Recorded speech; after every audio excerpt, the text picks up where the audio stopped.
না, প্রধান উপদেষ্টা তো আপনার যে ভাষণ দিয়েছেন সে নিঃসন্দেহে তার সরকারের যে উদ্দেশ্যে তারা সরকার গঠন করেছেন সে বিষয়েই তারা কথা বলেছেন।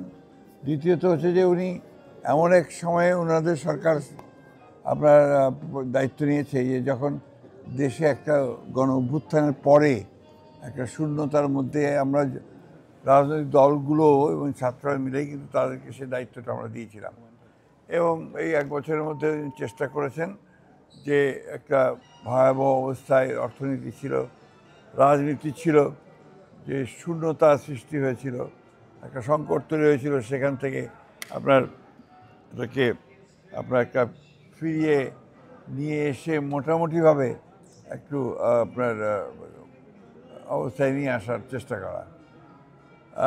নিঃসন্দেহে তার ভাষণের মধ্যে ওই কথাগুলোই এসছে যে তার সরকার এসে কিভাবে তিনি কাজগুলো শুরু করেছেন এবং এই কাজগুলো আপনার দেশের অর্থনীতিকে আবার ফিরিয়ে নিয়ে আসার চেষ্টা করা। রাজনীতিতে তিনি যে সংস্কারের ব্যাপারটা যেটা আপনার দাবি ছিল এবং যেটা আমরা বিএনপির পক্ষ থেকে অনেকদিন থেকেই আমরা আপনার এই প্রস্তাবগুলো দিয়ে এসছি। আপনি জানেন যে দেশের বেগম খালেদা জিয়া 2016 সালেই প্রথম তিনি ভিশন 2030 বলে রাষ্ট্র কাঠামো যে পরিবর্তন দরকার, রাজনৈতিক যে পরিবর্তন দরকার সেটা তিনি বলেছিলেন। একই সঙ্গে আমাদের নেতা জনাব তারেক রহমান সাহেব 2022 সালে 31 দফা কর্মসূচি দিয়েছিলেন এই রাষ্ট্র কাঠামো পরিবর্তন এবং অর্থনৈতিক কাঠামোর পরিবর্তনের কথা বলেছেন। তো এগুলো আপনার আমরা উপলব্ধি করছিলাম যে আওয়ামী লীগ যে অবস্থায় দেশকে নিয়ে গিয়েছিল সেই অবস্থায় একটা মৌলিক পরিবর্তন ছাড়া, একদিকে আপনার রাষ্ট্রের কাঠামোর পরিবর্তন, অন্যদিকে অর্থনীতির পরিবর্তন ছাড়া এই রাষ্ট্রকে আবার টেনে তোলা খুব ডিফিকাল্ট হবে। সে কাজটাই তারা শুরু করেছে, সেটাই তিনি আজকে জাতিসংঘে বিশ্ব যে আপনার সংস্থা আছে সেই সংস্থার সামনে তিনি কথাগুলো তুলে ধরেছেন।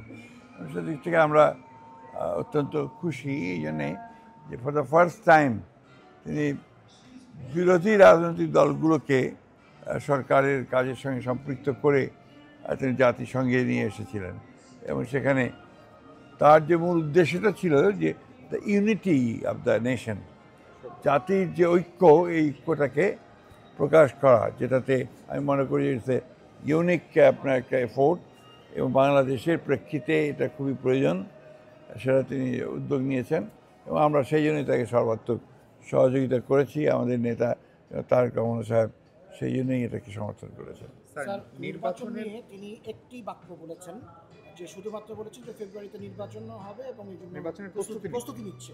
তো আপনি কি মনে করেন যে নির্বাচন নিয়ে জাতিসংঘে বিশ্ব দরবারে প্রধান উপদেষ্টার বক্তব্য কি আরেকটু জোরালো হওয়া উচিত ছিল? যথেষ্ট জোরালো ছিল, এবং গত কিছুদিন ধরে তিনি যে কথাগুলো বলে আসছেন এই ব্যাপারে আমাদের অন্তত কোনো সংশয় নেই।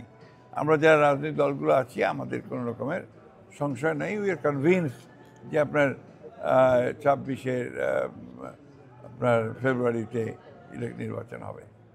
স্যার, সামাজিক যোগাযোগ মাধ্যমে একটা ছবি দেখা যাচ্ছে, নেতানিয়াহু যখন বক্তব্য দিচ্ছিলেন আপনারা তখন ছিলেন না, কিন্তু একটা ছবি দেখা যাচ্ছে যে আপনাদের সবাই তার বক্তব্যগুলো শুনছিলেন, আপনারা তো আসলে ছিলেন না সেখানে। কীরকম? আমি এরকম দেখিনি কিছু।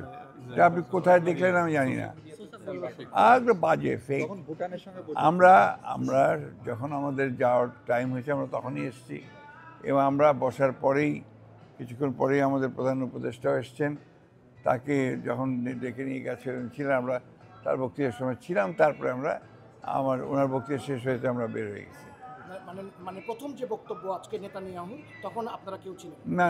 আমরা তো এসে পরে একটু। Thank you sir. স্যার, একটা কোয়েশ্চেন হচ্ছে যে জামায়াত ইসলামী দেখা যাচ্ছে যে পিআর নিয়ে আন্দোলন করছে, এবং এই বিষয়ে আপনার পিআর বিষয়ে আপনাদের অবস্থানটা? আমরা খুব পরিষ্কার করে আমরা বলেছি যে আমরা নিম্ন কক্ষে পিআরের পক্ষে নই, আমরা উপরের দিকেও পিআরের পক্ষে কথা বলিনি, তবে সেগুলো আমরা পরে আলোচনার মাধ্যমে এই সমস্যাগুলো সমাধান করা যেতে পারে।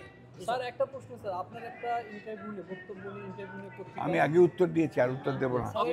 Don't repeat the same question ভাই। আপনার সাংবাদিক পুরনো সাংবাদিক, আপনারা কি আলাদা নাকি? বিশ্ব প্রেস থেকে কি আলাদা? জি বিশ্ব প্রেস থেকে কি আপনারা আলাদা? আমি স্টেটমেন্ট দিয়েছি, আমার পুরোপুরিভাবে একদম রিটেন স্টেটমেন্ট আছে এগুলো নিয়ে। সাথে ইটস ওল্ড ইস্যু। আপনারা ট্র্যাক করেন না বোধ হয়, ইউ ডোন্ট ট্র্যাক। এটা আমাকে এখন